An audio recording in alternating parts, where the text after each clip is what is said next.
12 August सोमवार दिन थिला मोर जन्मदिन। मो जन्मदिन बोली जानी से एसबू आगुरी प्लानिंग करथिले। से माने दास बाबू मो स्वामी एसबू आगुरी से प्लानिंग करथिले। ए जो बुलाबुली घटगाँ तारिणी मंदिर दर्शन ये सब से आगुरी प्लानिंग करी रविवार दिन मते जाजपुर नहीं जाइथिले। रविवार दिन तो मु जुआड़े भी बुली थिले आपण मानु देखै देइछि। एबे सोमवार सकाळू सकाळ 6टारू आमे होटल रू चेकआउट कर देइथिलु। चेकआउट करी हमर गाड़ी पळै आछि। गाड़ी रे आमे बाहरलु घटगाँ। जाजपुर डुबुरी ठारू घटगाँ 90 किलोमीटर। बाटे गला बेले ये प्राकृतिक सौंदर्य दृश्य ये पहाड़ झरणा भितर सतरे केन्दुझर जिला एक प्राकृतिक सौंदर्यर गंताघर जिला।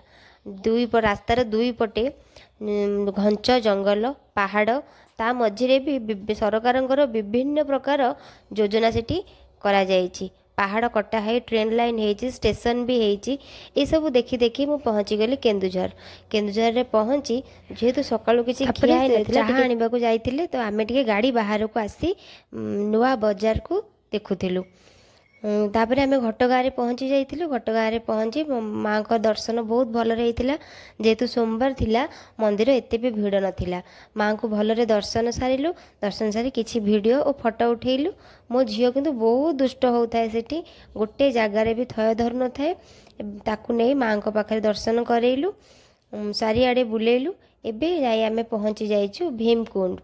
भीमकुंड एमिति एक जगह जोटा कि आपन को लगे कि पृथ्वी रे एते सौंदर्य सुंदर जगह कोठी भी नहीं।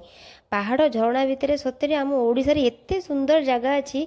मु आगुर तो भीमकुंड केबे देखी नथिली बहुत जगह बुलीची किंतु भीमकुंड मु केबे जाई नथिली। केनछर आगुर थरे आसीथिली घटगाँ माँ को दर्शन मध्ये करिथिली किंतु भीमकुंड मु केबे आसी नथिली। एठी को भीमकुंड आमे आसिलु सतरे बहुत सुंदर जगह एते सुंदर जगह एते घंच जंगल भितर एते सुंदर जगार सरकार भी एटी बहुत अवदान रही। पर्यटक मानक पाइका अति सुंदर व्यवस्था करा जायछि कि ऊपर चढ़ी की भी पहाड़ झरणार सौंदर्य आम उपभोग कर।